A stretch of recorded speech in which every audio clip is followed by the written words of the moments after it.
Hello and be welcome to my little talk at this year's revision.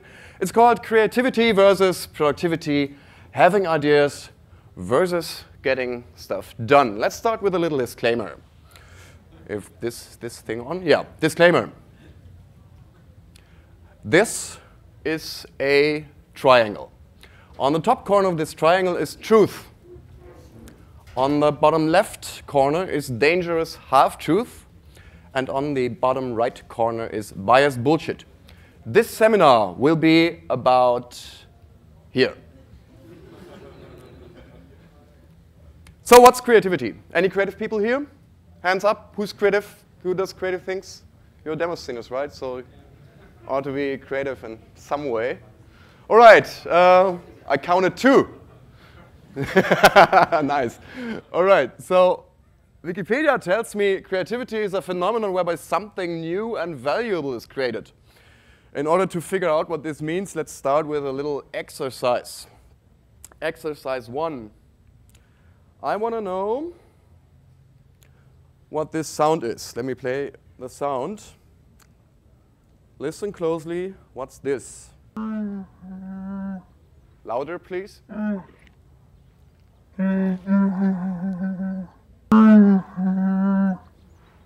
Any ideas? What? Yeah, someone talking. What's this sound? Any ideas? Maybe now? Actually, it's the camel. All right. So, thank you very much. Another exercise. Let's keep going. Tell me what sucks about this painting. Colors. Colors definitely suck. What else? It looks totally unrealistic. Look at the skin tone. More. Shoot. Yeah, what? No, is this human at all? She doesn't look at the camera. Yeah, she doesn't look at the camera. Totally sucks. That's bad. It's a bad selfie, yeah. And what's this? Looks a little sick here. What? Cancer? Yeah, maybe. I don't know. Okay, so what's good about this painting? Colors. Colors, yeah, it's colorful. It's friendly, it's happy. What else? Looks into the camera. Exactly. Both characters depicted here. What else? No sick hands. What, hands? No sick hands. No sick hands, exactly. Well-drawn grass.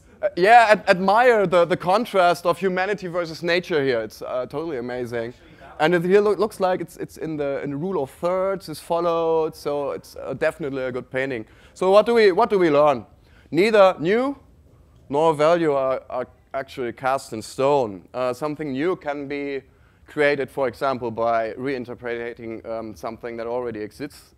Like in creative sound design, you're doing this all the time, actually. Star Wars sound design is actually a very good example of this. And value, value goes through cultural changes and changes of time. And well, if Hoffman wins a demo, a music compo, then the next party, everybody starts imitating his style. So that's the new good. Apparently, you get the idea. I have to keep my clock visible. Well, it stopped. Great.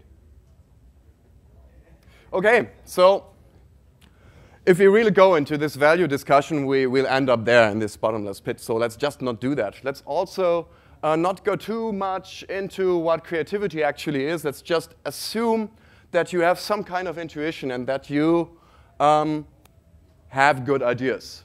I declare your ideas to be good, each and every one. So let's also assume that you're motivated to do something with your idea. You want to make something, to create something. If that's the case, we have to talk about productivity. Productivity means, well, according to Wikipedia, it describes the ratio of output to input. Output, here's some kind of product, a demo, a song, or whatever.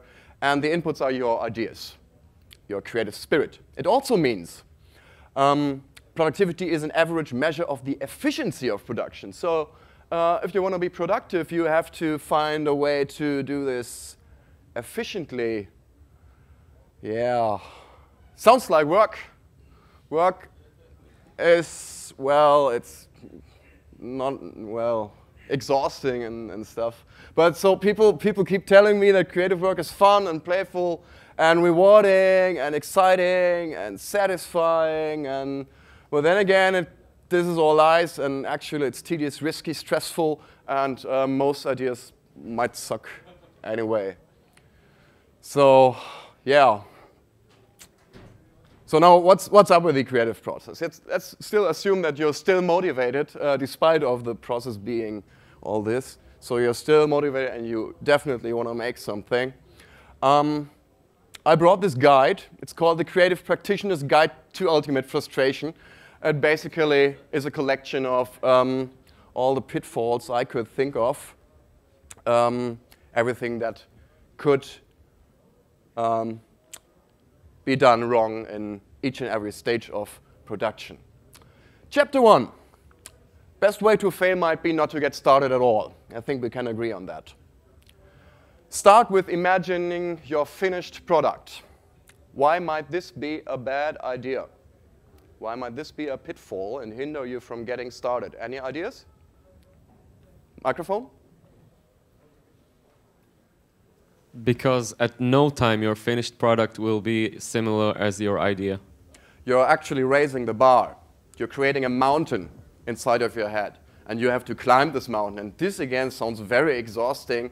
Yeah, okay, so instead of actually starting something, go brag about your great idea. Go on IRC and tell everybody about your awesome idea. So why might this be not such a great idea if you really want to make something? Any ideas? Here's one.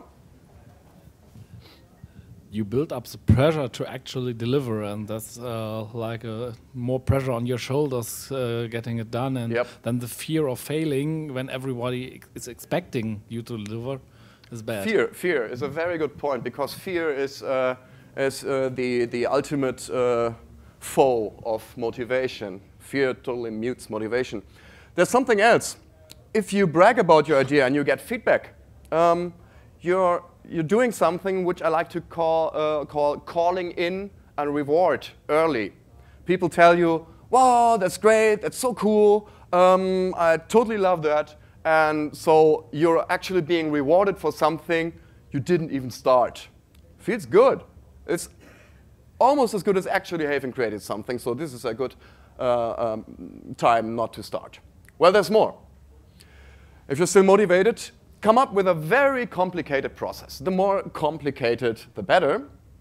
And make it require lots of new expensive gear that you don't have yet. And then, go shopping. Shopping is fun.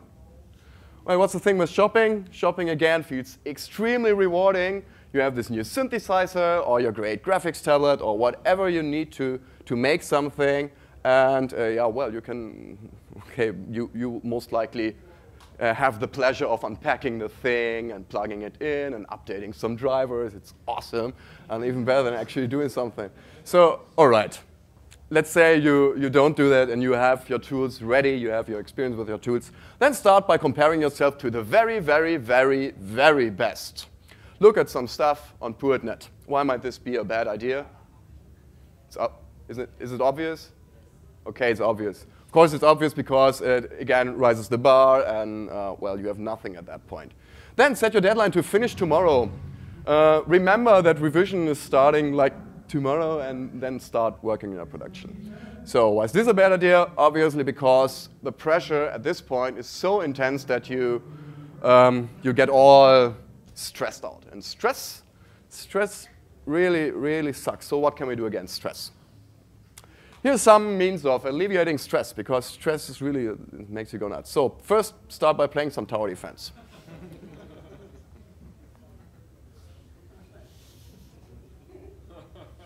One more. You'll be hungry, you need your energy for being creative.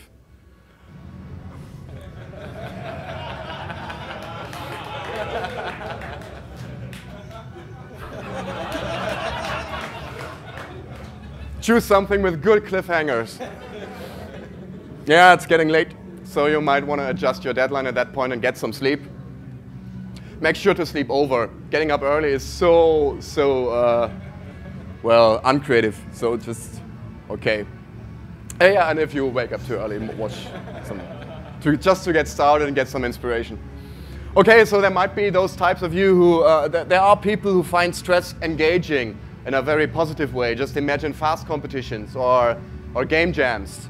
So you're really, yeah, you're crunching it down, and well, if that is the case, set your deadline to the far future, like in 6 months, to take this pressure away. It might get you motivated, so, all right.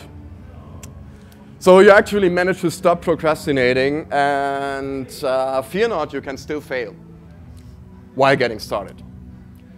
First, choose a great place to work. Like demo party halls, I can totally recommend demo party halls for working. The closer to the speakers, the better. It should be obvious why that is not such a good idea. When you start your computer, first do some maintenance. Make sure you have all the latest drivers. Go to your graphics card manufacturer, check out if they have something new, install all those updates, etc. This might take some time, but well, it's important, ain't it? And then you might need some more tools to really get started. If you're a coder, check out some new, I don't know, shader libraries, whatever, the new Visual Assist version or whatever. Or sample packs. Sample packs are great because it's so much fun to listen to many thousands of new snare drums. And you really have to find the best snare drum. It's very important. Yeah, then get confused by the vast possibilities. Imagine having all this stuff in front of you. All this ocean of opportunity, all the amazing things you could do with that.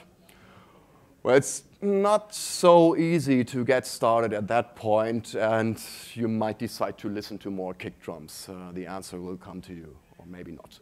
Also, this is stressful, so try this for, we forgot this. This is very good. See, one thing I can totally recommend. This looks interesting. I find this seminar holding actually pretty stressful, so let's maybe check out Pruitt. What's going on there? Yeah. Oh, this is a nice thread. This is this is very good. Okay, what's oh, 44 pages, awesome. What's going on here? Well, show me more images. Oh, it's still loading. Okay, this looks interesting. Kind of. Okay, you get the idea. Seminar. IRC is also great. Yeah, of course. Okay.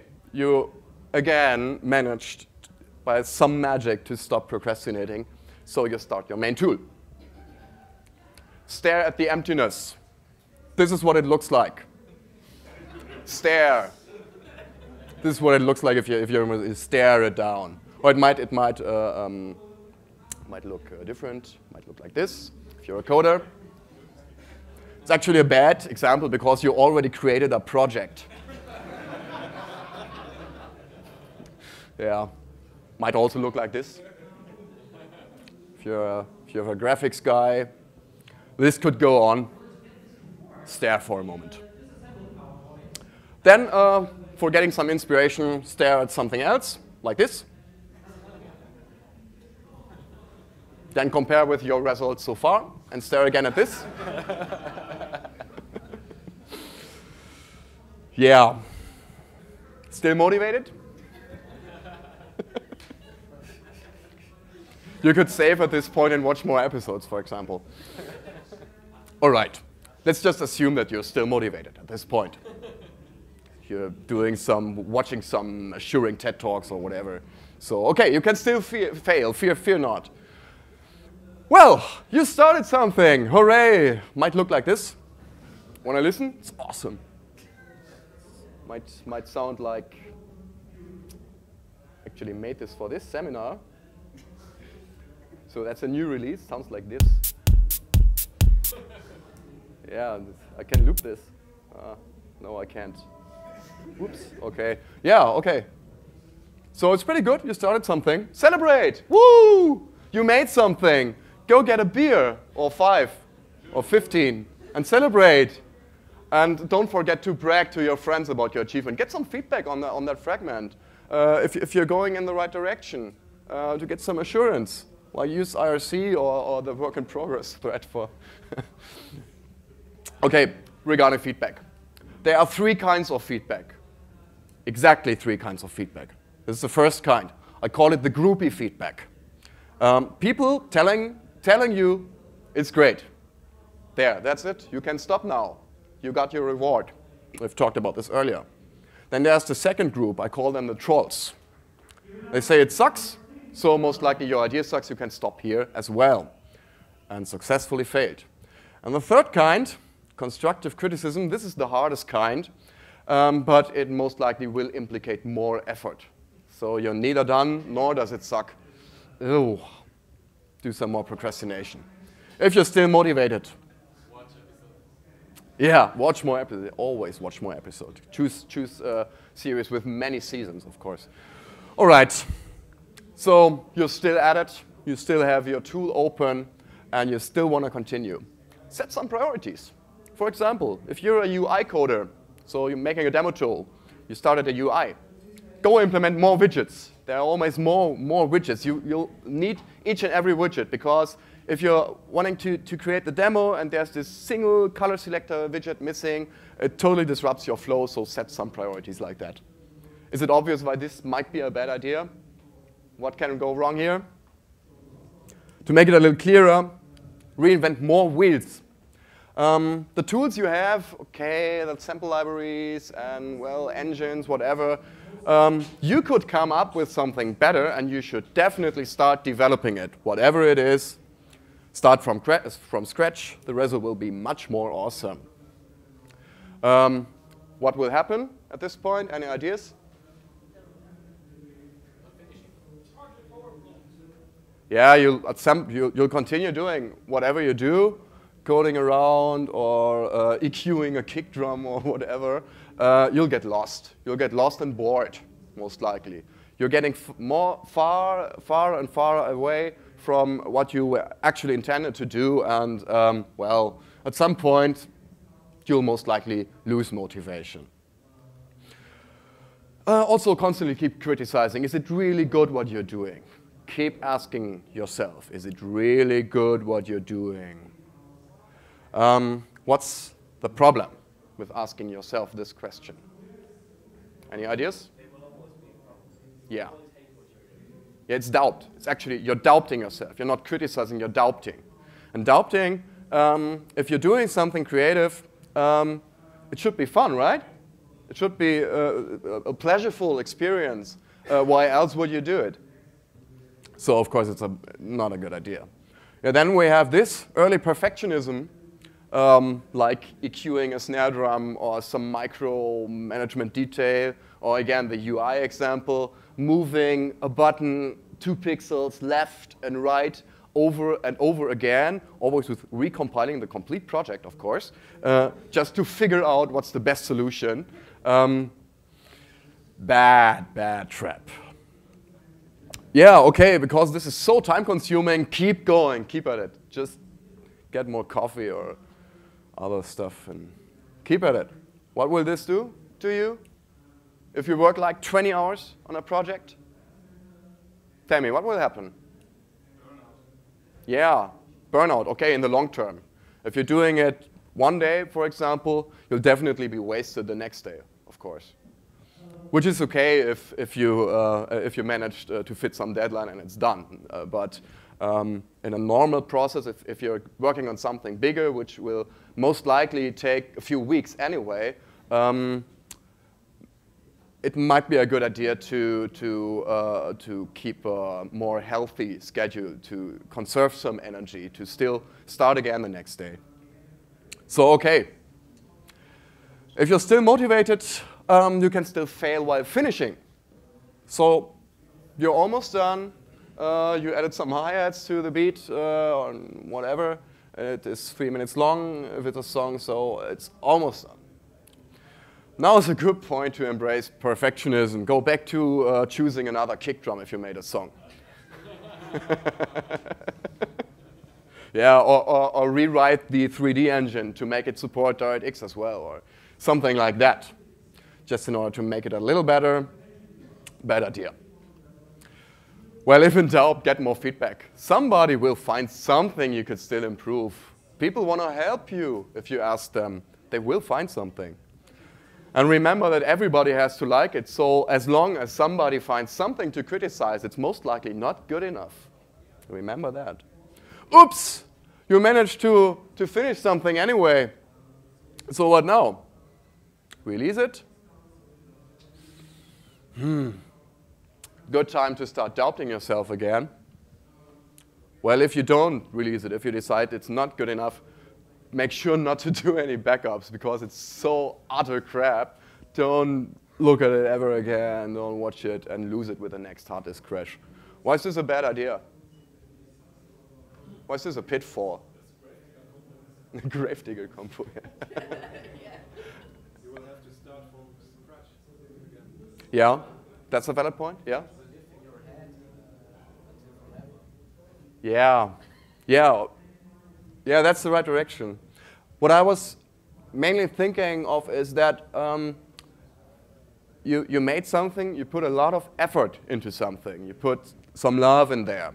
Even though nobody will enjoy it besides you, you should be nice to yourself and be a little respectful towards what you did there. Even if it's not as good as you expected it or wanted it to be,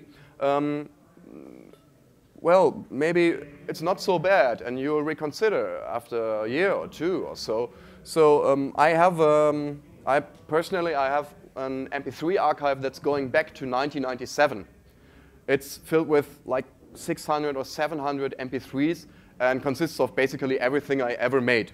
Most of it, I wouldn't release it, let's say it that way. But it's nice to have this library. It shows me that it's worth putting effort again and again and again into creative work because you see for yourself, even if you're not releasing it, you made something there and, well, try to optimize this relationship you have to your own work. Well, okay, if you release it, make sure to present it to people who will hate it to get more feedback by the trolls. Example, if you make a unicorn demo, the demo scene, wait, might be a right place to release it. I don't know, but give a little thought to whom to present this work to. You can, in my seminar 2 years ago, I told more about this thing. If you follow a functional approach, if you want people to like it, you can choose your audience that way. It actually works. But it also works the other way around, so this is some kind of a pitfall. Okay. You're done. Want to try again? There are some ways to ensure that you won't. First, avoid living. Avoid collecting new experiences, avoid hanging out with friends, and definitely avoid demo parties. Why might this be a bad idea? Any ideas?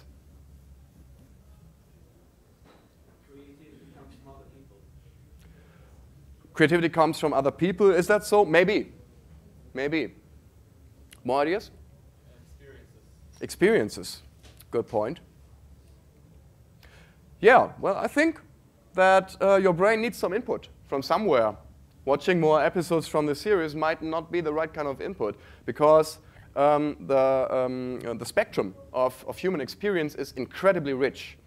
By actually living, you'll be surprised so often and see so many things if you keep your eyes open that you can get lots of ideas and creative spirit and motivation from there. If you don't do that and if you lock yourself in your little room, well, you might have a problem with your motivation at some point and possibly get depressed, which is not so helpful if you want to create something. Another means to ensure less productivity is staying up to date with all games and TV series. The industry seems to be still growing and delivering more content for you to consume. This consumable content is usually made to be highly enjoyable and feel exciting, and so you basically can replace the reward you get out of creative work by some supplement. Playing a game, for example. Like stupid tower defense games where you do repetitive stuff, or well, they can be fun, of course, but don't overdo that. Yeah, another pitfall: focusing too hard on absolutely exhausting routine work. Of course, we all have to earn money, and there are those times where you have to do a job that you not particularly like.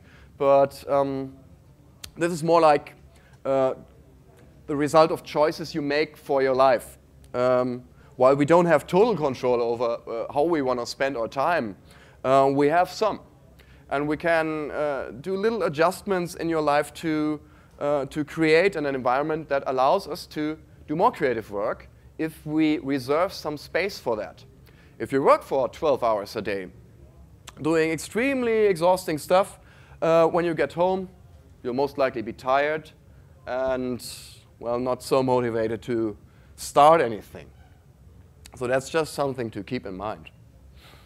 Yeah, well, if you lack output due to some of the reasons above, just say it's due to your age. People will understand. Or you could, of course, just stop beating yourself up and have some fun instead. With all the nice stuff that is around nowadays, the old and the new stuff, there is an incredible field of opportunity there. And, well, fun is actually a core concept, I think, with creativity. Remember when you were young as a child, or watch children, what they do when they play. They're imagining stuff all the time, highly creative, sometimes weird stuff. They came up with it. They make a stick, a sword, a gun, I don't know, the dude from next door, or I don't know. Children are incredibly creative, and you all have been at this point in your life. Try to embrace that, this kind of playfulness. It helps a lot. Problem is that we learn all the time while we grow up that it's important to live up to expectations. We have this competition thing going on in the demo scene, which can be taken extremely seriously. I personally prefer to get played and listen to my stuff loud. That's reward enough for myself. But, well, it's just a question of your set of mind, of your state of mind, how to approach all this. If you're doing it, okay, a nice saying is, you can, yeah, there's a huge difference between wanting to create something and wanting to have to create something. Was that correct English? I don't think so. Anyway, do you get my idea? So imagining a finished product and everything, this is all due to, you look at people winning compos, you see how happy they are, you think, I want to be able to do this too. That's not really a motivation that works very well in most cases. What works is, like, I made this nice sound after playing 2 hours with a random analog synthesizer or something. Now I want to make it into a song. So this concrete thing, this works much better. Or wanting to implement a specific computer graphics paper or something like that. This can get you going. The other thing, just going for the achievement, not so well. Yeah, that's it already. Question time. Any questions? Any additions from your experiences? Back there? I have one question. Okay. Oh, microphone. Oh, really? Oh, cool. My question is that I think, at least for me, demo scene is a hobby. Mm-hmm. And for most of the people, it's a hobby. Yeah. And it's not something you do like for profit or making a living. And I find it difficult to organize a group of people, creative people, I find it difficult to kick them to do their stuff because it's a hobby and it should be fun. Yeah, and I also should also kick them to do their stuff. I'm telling people, now have your fun. do the graphics, do the Will you have music. fun already? Yeah. And how you do that? That's my question. How I do that? Motivating others. Yeah. Okay.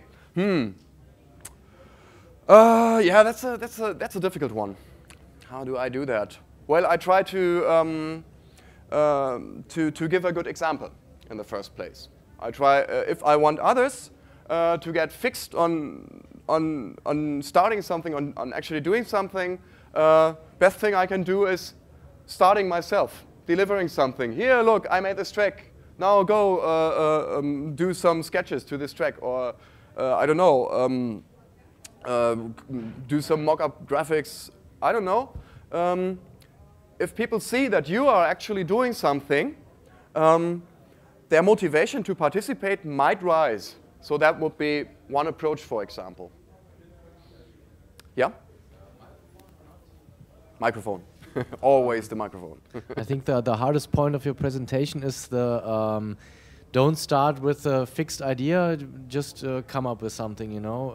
And I think this is the hardest thing because I want to reach something like an idea in my head. My question now is, what do you the ratio between, for example, having a concept versus improvisation? You know, just like we had live coding, for example, and it's totally improvised. And yeah, I think it goes hand in hand. I think both improvisation and aiming for something specific. Those both approaches can go hand in hand. It totally depends on what you're actually trying to do. If for instance, if you want to code a demo tool, I don't know what do you do? Do you code? What's your thing? Music, code, graphics, everything. Okay, everything. Yeah. Okay, so let's assume you want to make a demo tool. In that case, I think it's pretty easy to look at other demo tools and write down some stuff that it's supposed to be able to do when it's done, and it's also very important in this planning phase, I'd call it, to write down some stuff that it's supposed not to be able to do. So getting the restrictions right, because otherwise you could find yourself trapped in well, you want to do too much and it's not manageable anymore. Well, that would be one example where it's actually plannable. The path can be derived very analytically. While coding, I think coding is a very creative work, by the way. Okay, then we have this other case, music. Music you can achieve quite a lot with improvisation. You can just play around with some synthesizers. As soon as you like what you hear, well, record it, and okay, hook up another synthesizer, play along. You like it, record it, throw away the first track, I don't know. So most of my songs come up improvised, especially the ones I do for the demo scene, because when I do something for a demo scene compo, I always try to, or in most cases, I try to do something I didn't do before, to experiment and improvise. For business stuff, it's something else because you have to live up to expectations. But well, I try the playful improvisation thing most of the time. Another thing regarding ideas, I found it more difficult with creating a demo or creating a game or creating a video, because this can't be improvised so good, but in order to plan it, you have to plan it. You have to come up with many ideas, including doability assertions and everything beforehand. What doesn't work so well is running back and forth and thinking over and over again, oh, fuck, I need an idea. Wow, idea, please come to me. It won't come.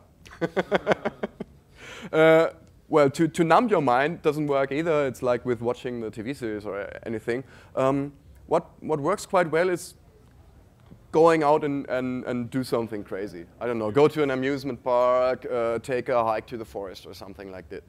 And keep your idea thing in the back of your head. This is a means of provoking these epiphanies where you suddenly come up with something. It might not be close to what you were hoping for before, but it might be good. So just try to be open. Okay, that was a lengthy response. I hope it helped a little. Regarding jobs, what you mentioned, that if you work 12 hours in a daily routine, that might kill your inspiration. What if you have to do such a job? How do you actually still get motivated to do stuff after you come back? Yeah, well, it's difficult. I try to do, if I'd find myself in such a situation, I'd prefer to focus my my creativity on stuff that can be done within short time spans. So making music is better in this case than doing those huge video projects, for example, because the probability of myself being able to fit it in on a weekend or in a short holiday or something, that works better. Apart from that, well, if I have this intrinsic drive of wanting to spend more time being creative, you should really consider of changing this situation in the long term. Not from one day to another, but if opportunities arise to change this, do it. Go for it. You'll be satisfied, more satisfied then. Thank you.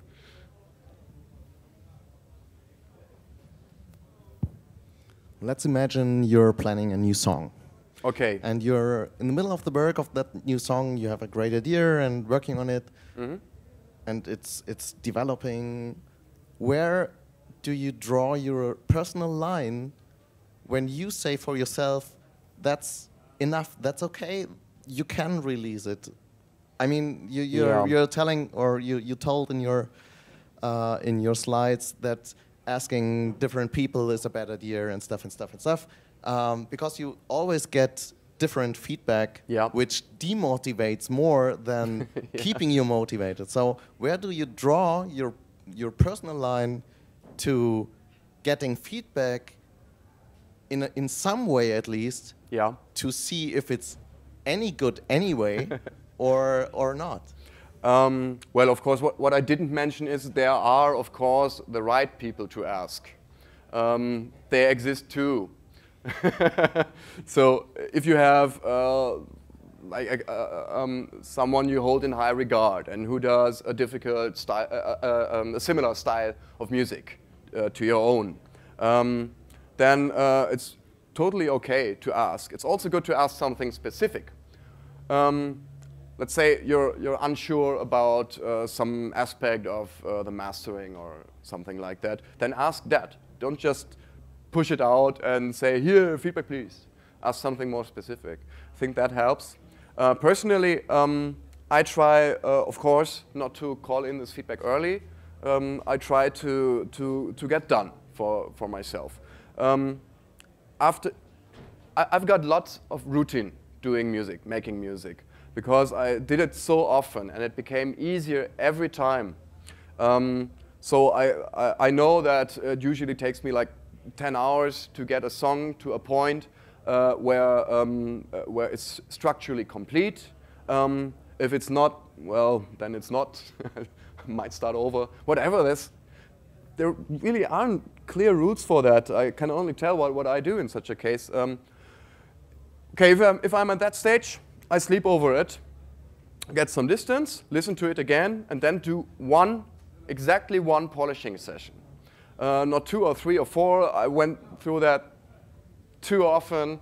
It doesn't help. It always ends with stuff like making an open hi-hat 1 decibel louder or quieter, or doing some minor equalizer adjustment or something like that.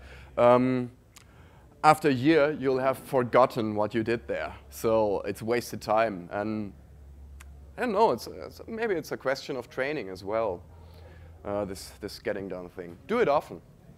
Is it useful to start more projects at the same time? Or just to concentrate on one and the next one and the next one? Or do you start more projects similarly? I personally prefer to focus on exactly one thing. I also experience this weird thing if I start something in the morning. Morning is a good time to start something, by the way.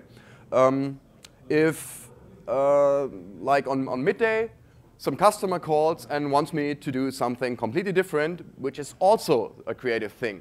I find this very hard because I totally indulge in what I'm doing, and I don't want to get out of this particular mood that I got bloated so much in my head, and I find this difficult. So definitely one project at a time for me.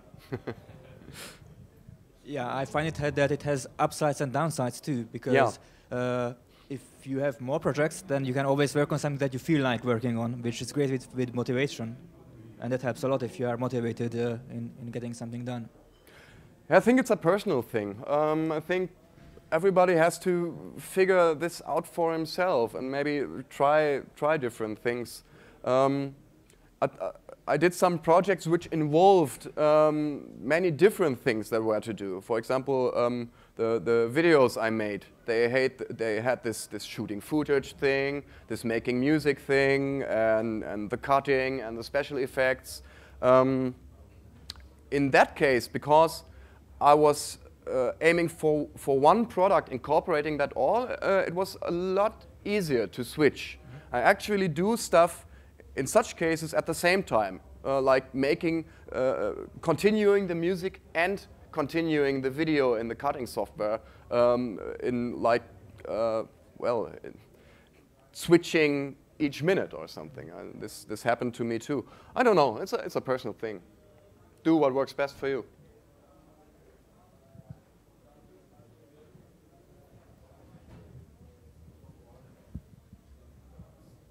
Is it important for you that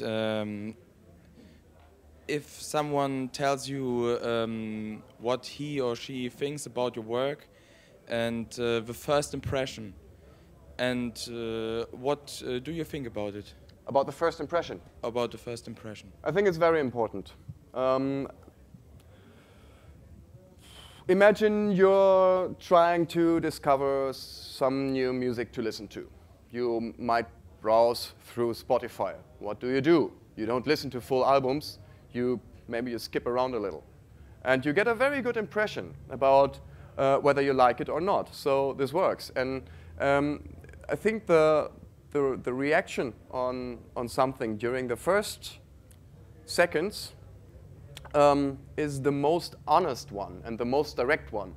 Of course, this applies to stuff like music, which has a very direct impact. Or maybe a picture. You can see a picture in the graphics compo, and it takes you fragments of seconds to figure out whether you like it or not.